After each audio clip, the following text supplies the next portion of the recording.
From the headquarters of Telesur English in Quito, Ecuador, this is From the South, and I am Sani Gray.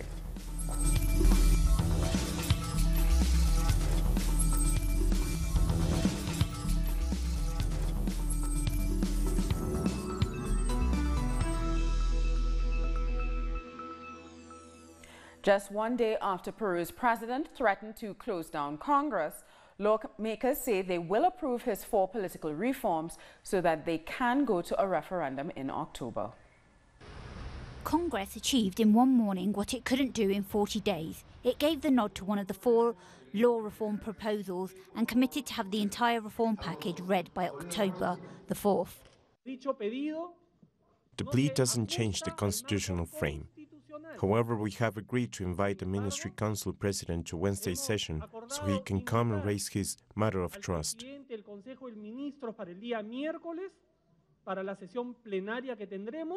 The Fuerza Popular Party of Keiko Fujimori, which has the majority in Congress, had been blocking President Vizcarra's proposal to tackle corruption. In a televised address on Sunday, Vizcarra threatened to dissolve Congress if it failed to expedite his proposed reforms.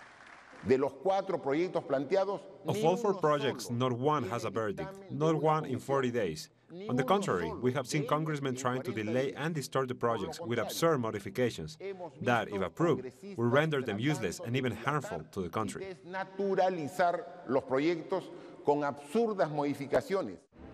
The reforms are proposals that pro-Guerrist parties consider necessary but insufficient. This is why we are proposing the country debates important matters. For us, this means a plurinational and popular constitution. For us, the really important issues have to do with the open discussion that the economic chapter must have. The political and justice system reforms are what the people want, particularly in light of a series of corruption scandals involving all government entities and the judiciary. This is why they took to the streets to demand radical change.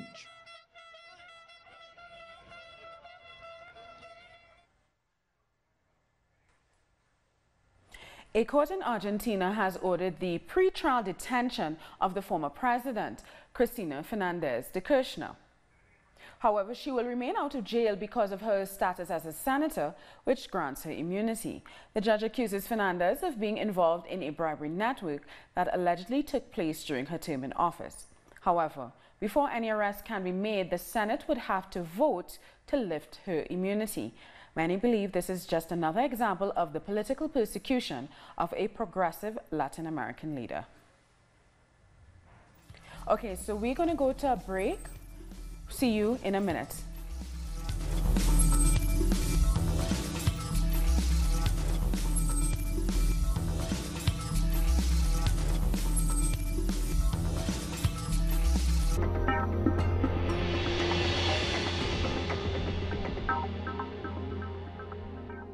We are always there tracking the news.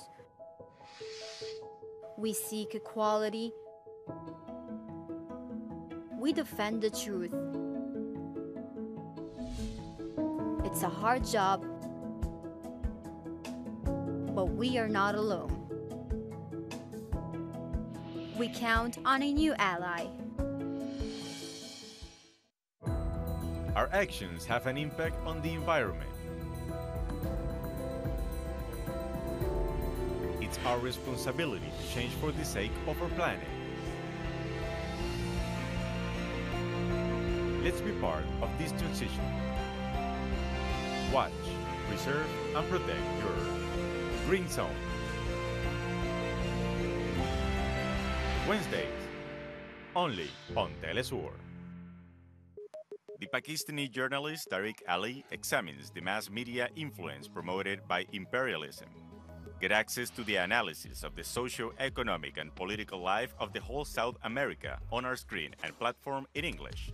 A critical place committed to the truth to determine the major events that transform the world today. Mondays, only on Telesur.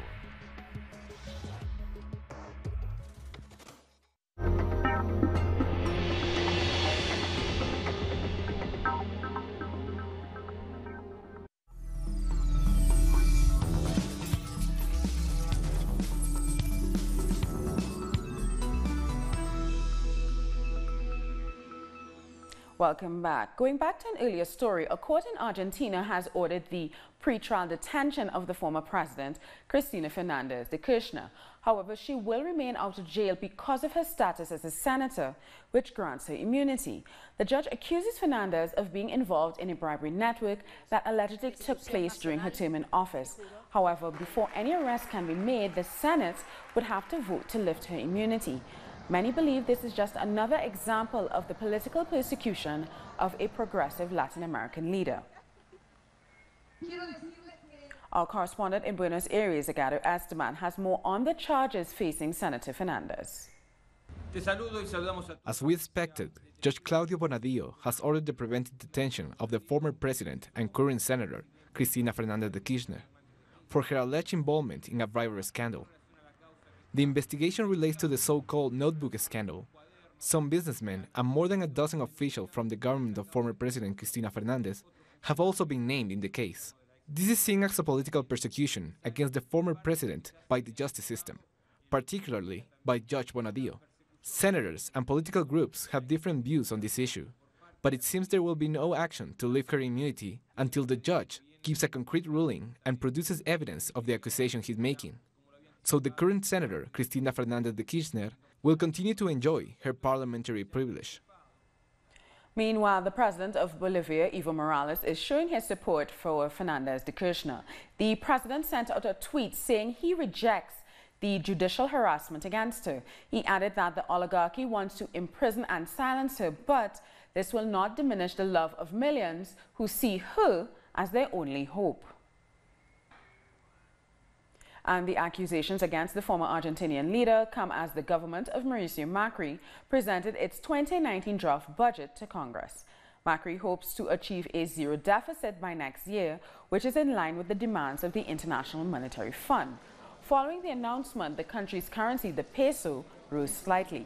Since April, the country has been engulfed in a currency crisis. The government insists the budget will increase public spending. We want to emphasize that this is an austere budget, but with clear priorities. While primary expenditures increased 24%, social expenditures increased 32%. The investment on social security increased by 35%. Health expenditures increased by 29%, with expenditures on vaccines and medicine increasing some 94% over the year. In Honduras, the first hearing for persons accused of murdering the activist Berta Cáceres has been suspended. Now the victim's family has submitted a request for an independent trial amid accusations of a political cover-up. Our correspondent in Tegucigalpa, Gilva Silva-Strucci, has more. The public trial against the accused murderers of Berta Cáceres has been suspended. Cáceres' lawyers presented an appeal that shows a number of irregularities made over the 2-year-long investigation. There is also the fact that there is still a number of unresolved orders to protect constitutional rights of those taking part in the trial. After all that is resolved, the trial will begin again. According to Cáceres' lawyers, the investigation and trial have been full of irregularities, not only from the court, but also from the public ministry. The lawyers have been given access to Cáceres' case file, and evidence presented by the family has not been accepted. For these reasons, lawyers demand an independent court to help to find real justice. Cáceres' relatives and their attorneys arrived at the court with doubt weighing heavily on their minds. We have information that those judicial orders were not adhered to on several occasions. The family's lawyer submitted a request for the case's dismissal. This caused the suspension of the first public judgment hearing. We have presented a legal challenge to the tribunal. 2 are accusing them of breaching their functions because they didn't do anything about the public ministry's failure to give us information.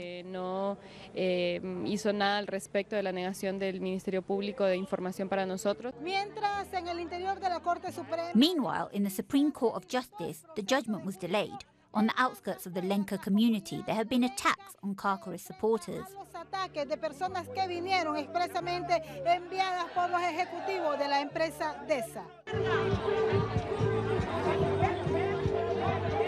A group of people from the Rio Blanco area, where the energy development company is located, even harass persons who fight for justice for the slain activist.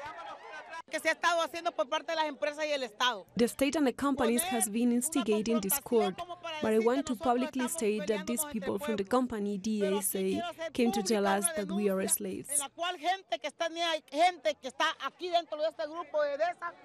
Members of Honduras' Council of Popular and Indigenous Organizations, who were led by Berta Cáceres, say they do not trust legal process. The truth is, we don't expect anything, because we know that this trial has been full of irregularities. We demand the impunity pact that has been plotted here.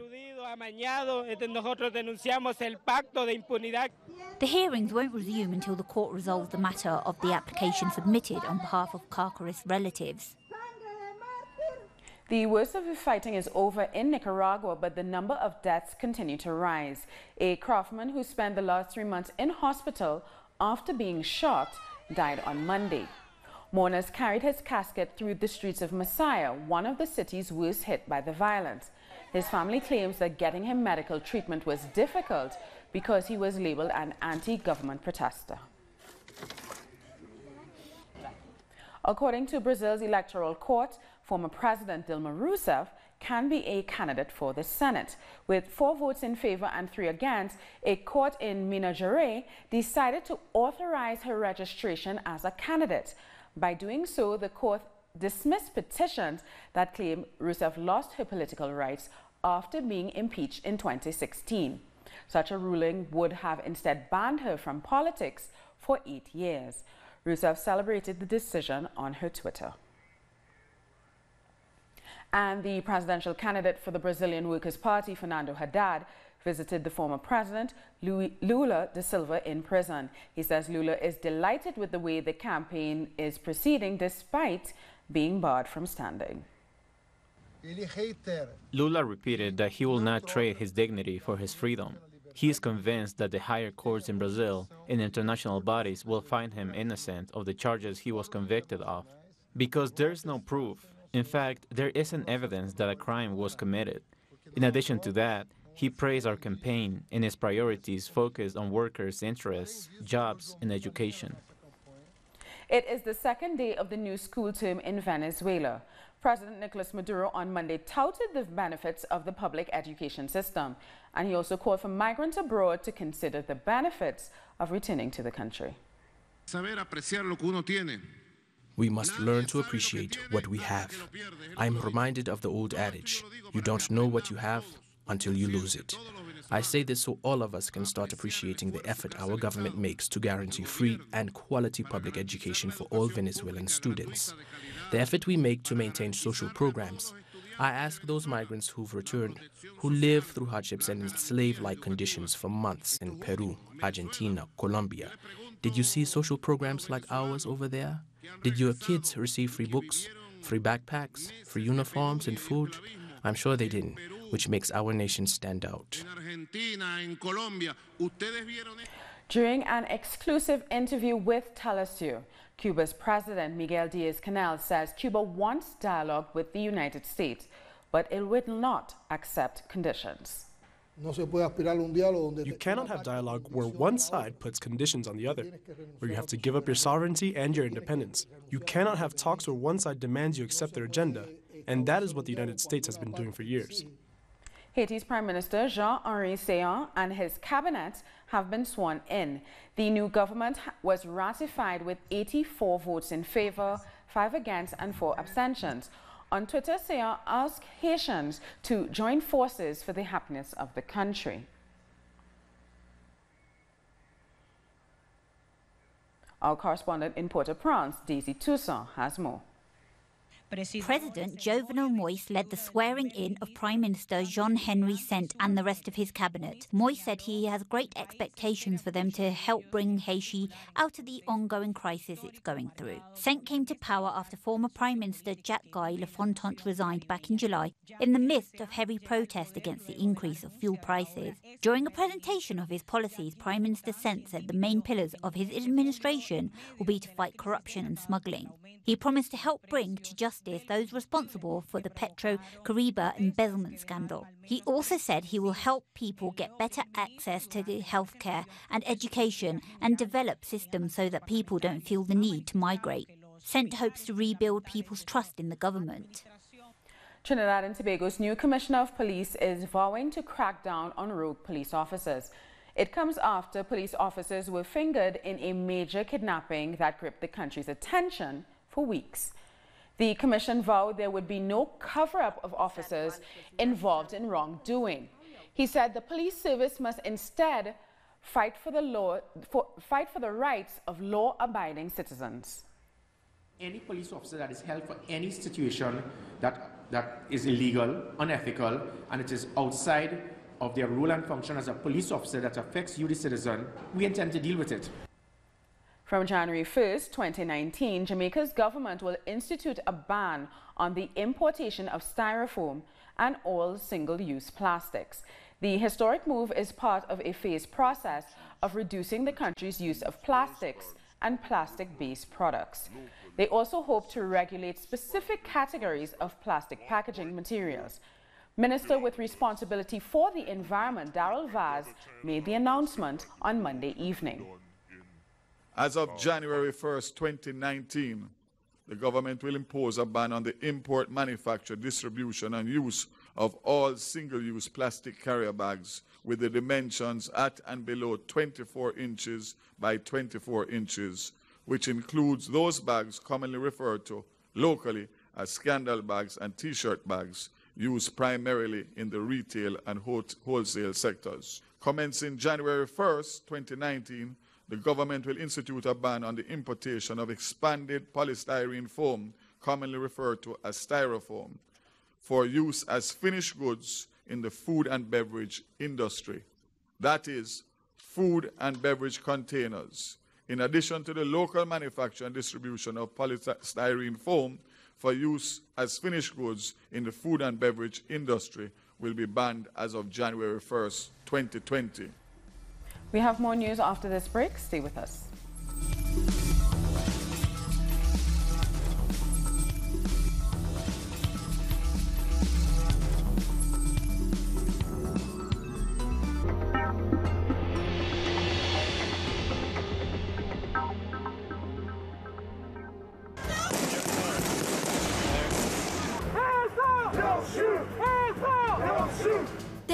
Documentaries presents.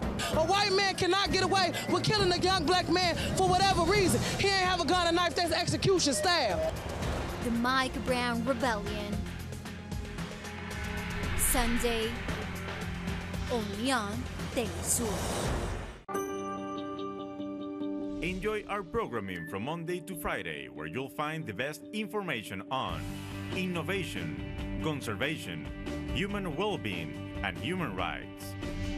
Keep up to date on the latest innovations in science and technology with Atomun. The habits and knowledge you need to live a healthy lifestyle are on Guide Your Body. Environmental consciousness is required to preserve our Earth. Undergo your transformation on Green Zone.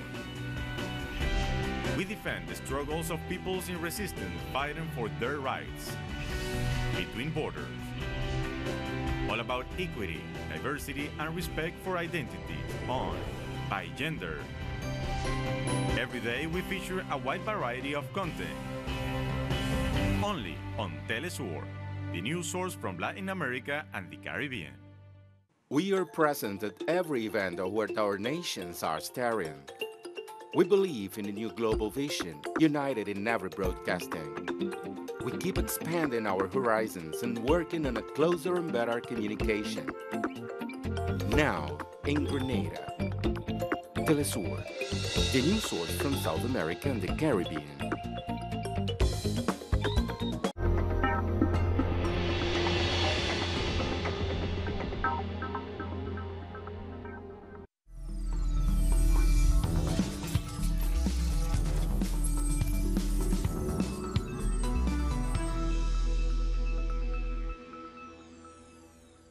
A Russian military plane was accidentally shot down by Syrian anti-aircraft missiles on Tuesday, killing 14.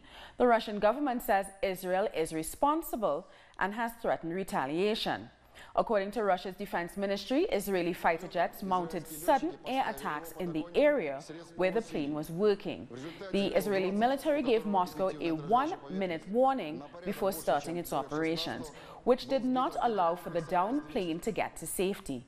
The Russian defense ministry called Israel's actions hostile and an act of provocation. We see the provocative actions by Israel as acts of hostility. As a result of the irresponsible actions of the Israeli military, 15 Russian service personnel perished. This absolutely does not correspond to the spirit of Russian-Israeli partnership. We reserve the right to take commensurate measures in response.